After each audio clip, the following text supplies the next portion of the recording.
నాన్నగారు రాజకీయాల్లోకి ఎంటర్ అయ్యారు కదా, మీ తరపున ఎవరు కానీ, మీరు కానీ లేకపోతే వెంకటేష్ గారు కానీ ఎవరు అంటే నేనే మా నాన్నప్పుడు కొంచెం ఎక్కువ పుష్ చేశాను రాజకీయాల్లోకి వెళ్ళమని. అప్పుడు మా స్టూడియోలో మేము అందరూ అన్ని పార్టీలకి నేనే వీడియోలు చేసేవాడిని. ఎవరు అడిగి అందరు ఫ్రెండ్స్, అంటే తెలుగుదేశం పార్టీకి చేసేవాడిని, పర్సనల్గా కాంగ్రెస్లో చాలా ఫ్రెండ్స్ ఉండేవాళ్ళు, వాళ్ళ వీడియోలన్నీ తయారు చేసేవాళ్ళు ఎర్లీ డేస్లో. క్యాంపెయిన్కి వాళ్ళు డబ్బింగ్లు వాళ్ళు ఇవన్నీ చేసేవాళ్ళు. అప్పుడు చేసినప్పుడు నేను మా నాన్నతో, నాన్న మీరు పార్టీలో చేరితే బాగుంటుంది కదా, చేస్తున్నారు ఏదో జన్మభూమి అంటున్నారు, ఇది అంటున్నారు, మనం బాగా చేస్తే, లేదురా మనం చిన్నప్పటి నుంచి కాంగ్రెస్ కదా మనకి ఏంటరా అని అయ్యేవారు. లేదు నాన్న అంటే అప్పుడు టీడీపీలోకి వెళ్ళారు, నిలబడ్డారు, వెళ్ళాను ఎలక్షన్కి, గెలిచాము. కానీ నేను వెళ్ళినప్పుడు నేను అనుకున్న పాలిటిక్స్ వేరు, అక్కడ రియాలిటీ వేరు.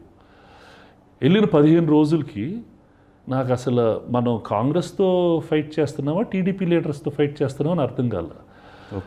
వెళ్ళినప్పటి నుంచి 15-20 రోజులు ప్రతి మండల్లో లోకల్ టీడీపీ లీడర్ని సర్దటమే టైప్ అయిపోయేది, వాళ్ళకి వాళ్ళతోటే అయ్యేది. నేను వచ్చి అప్పుడు చంద్రబాబు నాయుడు గారు చెప్పాను, సార్ ఇదేంటండి మన వాళ్ళని సర్దటం అన్న, కాంగ్రెస్ వాళ్ళతో ప్రాబ్లమే లేదండి, మన వాళ్ళు వీళ్ళు గొడవబడి నేను రాను ర్యాలీకి, నేను వస్తాను నాకు డబ్బులు ఇవ్వండి ర్యాలీకి, ఇదేంటండి బాబు, నాకు ఈ రాజకీయం తెలియదండి, నేను వెళ్ళిపోతానండి, నేనేదో వస్తే మేము ఇలా పనులు చేస్తామంటే మాకు ఓట్లు వేస్తాం. I was so naive, I did not know reality of politics. గెలిచాము. గెలిచిన తర్వాత మా నాన్నకు కూడా he is not a politician, he is a social reformer. అక్కడ ఏ ఊర్లో ఎవరు వచ్చినా మీకేంటి, వాడు కాంగ్రెస్ పార్టీయా టీడీపీయా కమ్యూనిస్టా అది కాదు, మీ ఊర్లో ఇది లేదా మనం ఇచ్చేసేద్దాం, పక్కన వాళ్ళు సార్ అది మన పార్టీ కాదు సార్, ఆ ఓట్లు మనకు పడవు సార్, చేసినవే సార్, ఆ ఊరికి బెరిజ్ కాలే ఇచ్చేసేయండి, ఇలా చేస్తూ ఉంటే we did not know what real politics is. మేమంటే పాలిటీషియన్ అయితే ఆ ఊర్లో 10 మందికి మనం హెల్ప్ చేయొచ్చు, మనకి ఏదో ఫండ్స్ ఇస్తారు, మనం ఏదో మోటివేట్ చేసి చేయొచ్చు అనేది. ఇలా మనం గ్రూపుల్ని చేసుకోవాలా, ఈ చేసుకోవాలా తెలియదు.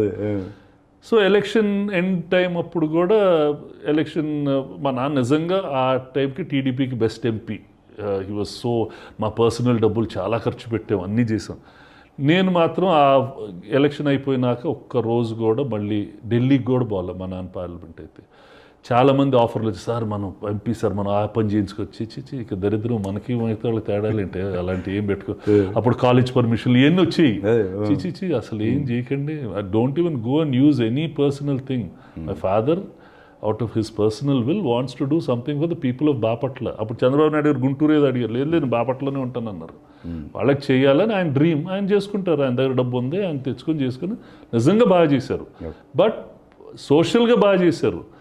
He couldn't hold the party together. Next election వచ్చేటప్పుడు మేము మాట మీద ఉన్న వాళ్ళకే సెలెక్ట్ చేసాం, ఆ క్యాండిడేట్ కొంచెం డల్ అయిపోయాడండి, వాళ్ళ బ్రదర్ బెటర్ అండి అంటే, లేదు పాప అతను మనతో ఉన్నాడుగా అతన్నే పెట్టండి. అందుకని మేము ఎలక్షన్ ఓడిపోయింది కూడా. We did not even know how to choose the right candidates. మా నాన్న ఓడిపోయారు. ఓడిపోయినాక వెళ్ళి మాకు అసలు రాజకీయంతో సంబంధం లేదని చెప్పేసి వచ్చేసాం. That's all. Even now I'm socially committed. I want to see change. I want to see that things improve. ఆ వాంట్ని చేయగలగాలిగా. ఇప్పుడు నా సినిమాల్లోనే ఇప్పుడు మా ఫిల్మ్ ఇండస్ట్రీ ఉంది, నేను వెంకీ మామ తీస్తున్నాను, సినిమా బాగా వచ్చింది, అన్నీ ఓకే. బట్ స్టిల్ చాలా లోపాలు ఫిల్మ్ ఇండస్ట్రీలో ఉన్నాయి, అవి కరెక్ట్ చేయాలని మా intention. We must bring a better process to making films. We must become international.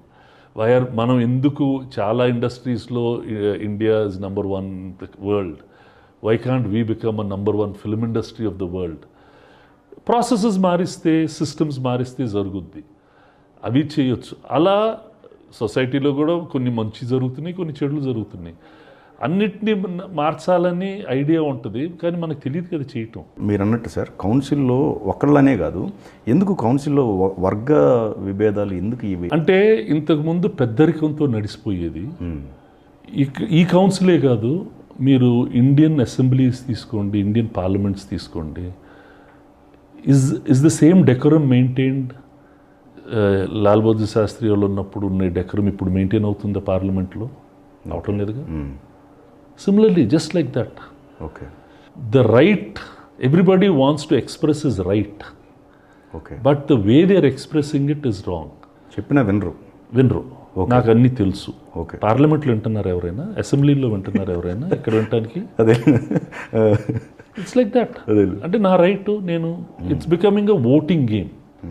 Even hour Rajya Sabha today is not conducting it as well as the could have conducted it 10 years ago, 20 years ago, 40 years ago అని అనిపిస్తుంది. ఇప్పుడు ఏంటంటే voting politics అయిపోయింది. ఎలక్షన్కి వెళ్ళాలా, నిలబడాలా, చేయాలా, it's not. అందుకనే ఒక 21 ప్రొడ్యూసర్స్ మనం ఇది మరీ రొచ్చురొచ్చుకుంది కాబట్టి, సినిమా తీయనోళ్ళు కూడా అక్కడ ఉంటున్నారు కాబట్టి, మనం సినిమా తీసేవాళ్ళం మాత్రం ఏమన్నా పెట్టుకోవాలని కొత్తగా ఒకటి ఫామ్ చేసుకున్నారు. అది గిల్డ్ అని పెట్టుకున్నారు. దాంట్లో యాక్టివ్ ప్రొడ్యూసర్స్ మాత్రమే. మేము ఆ కౌన్సిల్లోనే ట్రై చేసాం. అంటే ఎవరైనా 3 yearsకి సినిమా తీయకపోతే వాళ్ళు ఎలక్షన్స్కి నిలబడకూడదు. వాళ్ళు మెంబర్గా ఉండొచ్చు, అదేలేండి, but he should not be the decision maker. Okay. We will have an advisory body. కానీ అది ఎప్పుడూ పాస్ కాల ఆ rule. So for them that post is important. And we were not, మా అందరికి కొన్ని సంవత్సరాలు ఓపికలు ఉంటాయి, తర్వాత ఓపికలు పోతాయి, ఎవరి పాటికి వాళ్ళు చేసేసుకుంటారు.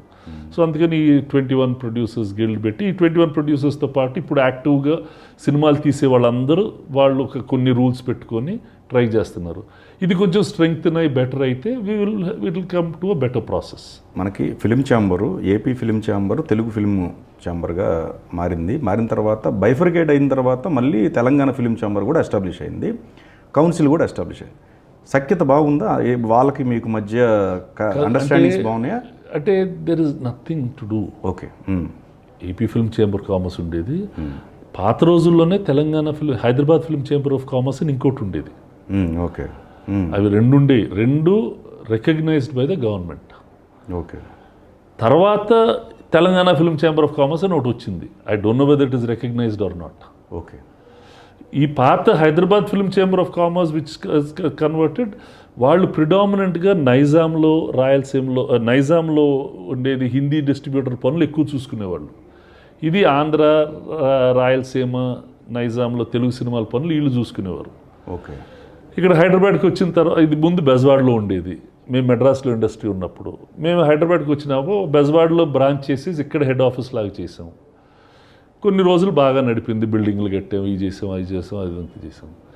తర్వాత ఇప్పుడు ఈ లీడర్షిప్ నేనుంటా ఈ పదవి మీద వీళ్ళైనా ఎప్పుడు, వాళ్ళైనా ఎప్పుడు, సరే మీరే ఉండండి, ఉంటే చెడగొట్టుకోండి, ఇలాంటివన్నీ వదిలేసేసుకొని చేసేయటం.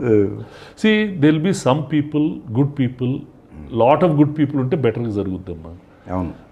ఇప్పుడు మూవీ టవర్స్ ఉంది, మొదలు పెట్టాము, తావ పట్టింది, ఏదో రియల్ ఎస్టేట్ పడిపోయి నాట్ కండక్ట్. తర్వాత నేను కొంతమంది మళ్ళీ కలిసి now we finish that project and made a good project out of it. So like that you have to take initiative. These are thankless jobs. అదే అంటే మూవీ టవర్స్ దగ్గర కావచ్చు, లేకపోతే కౌన్సిల్లో కొంతమంది అంటే డబ్బుల విషయంలో అవకతవకలు కూడా, ఇవన్నీ వీటన్నిటి మీద ఒక పెద్దరికంగా చర్చలు తీసుకోవడం ఇవన్నీ ఉండేవి. అంటే ఇంతకుముందు అయితే ఉండేవి, ఇప్పుడు they not so good. Okay.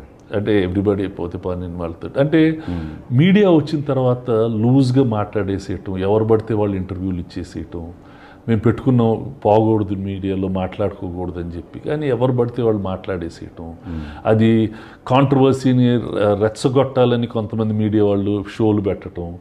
So వాళ్ళు మాట్లాడుతుంటే మేమెందుకు రావాలని వీళ్ళు ఎవరో అనుకోవటం, ఇలాంటివన్నీ అయిపోయి, సో మనకి ఎందుకు కూడా మనం ఇక్కడికి వచ్చిన సినిమాలు తీసుకునేదాన్ని కదా, మన సినిమా తీసుకుని మన పార్టీ మనం చూసుకుందాం అని కొంతమంది ఉండిపోవటం.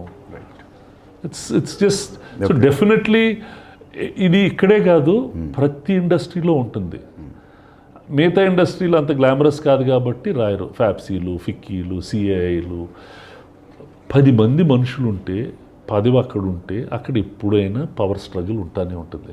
అది ఒక ఆశ్రమం అవనండి, అది ఒక ఫిల్మ్ ఇండస్ట్రీ అవనండి, అది ఒక ఐటీ ఇండస్ట్రీ అవనండి, ఎక్కడైనా ఉంటుంది. Okay. It's a natural thing. We should not దాన్ని ఏదో దుర్బిన్లో చూస్తే అదేదో పెద్ద భూతత్వంలో ఎక్కడైనా స్మూత్గా ఉందా. So to me it's just another thing. Get your work done and see.